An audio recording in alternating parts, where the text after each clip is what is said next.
唐卡是藏族文化当中一种真有特色的绘图艺术，是藏文化传承的重要物件。运用唐卡配合木雕雕刻，拢总展出20几件台湾木雕大型的唐卡艺术，是表现出来我们台湾在木雕上面的一个技艺已经达到一定的水平。所以各位在欣赏木雕唐卡的同时呢，一定要专心凝神来观赏，不要走马看花。如果只是走马看花的话，那太可惜了。用你的心来与所见的木雕，无论是本尊或者是护法。当你看到某一尊，你内心有特别的悸动感动，那很可能你过去世曾经修过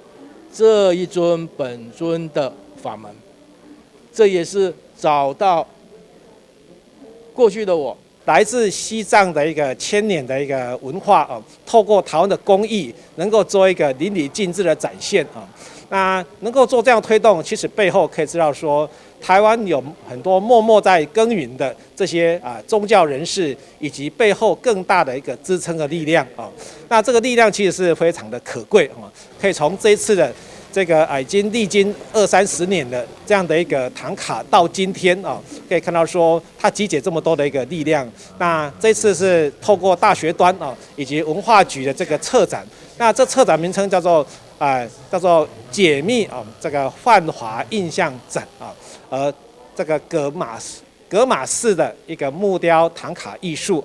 那这个展览可以看到说，它能够去做一些什么样解密呢仁波切刚刚提到说，当你看到哪一个木刻哪一个本尊，哪一个护法，哪一个诸佛菩萨对你有感的话，我想这是一个很有可能的。展览对2月1号一直到3月中旬，展出20座的大型佛瓶雕刻唐卡，每一座高度拢达到280公分。中央音乐伫咧公会堂的表演厅空间内面。素来台南市本来就是文化古都，本来就是台湾第一个城市，有很高的这个文化底蕴。但是我们看了格玛可居士所这个呈现出来的这个快木雕的唐卡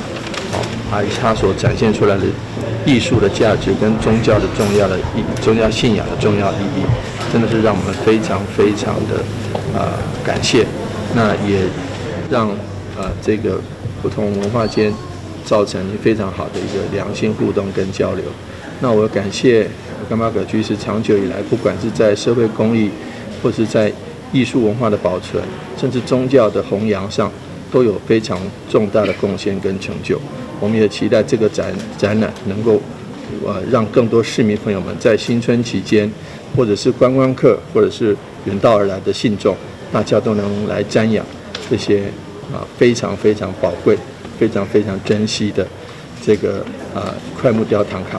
能够让大家一开眼界，能够让自己充满法喜，也让提升自己的艺文艺术的这个层次。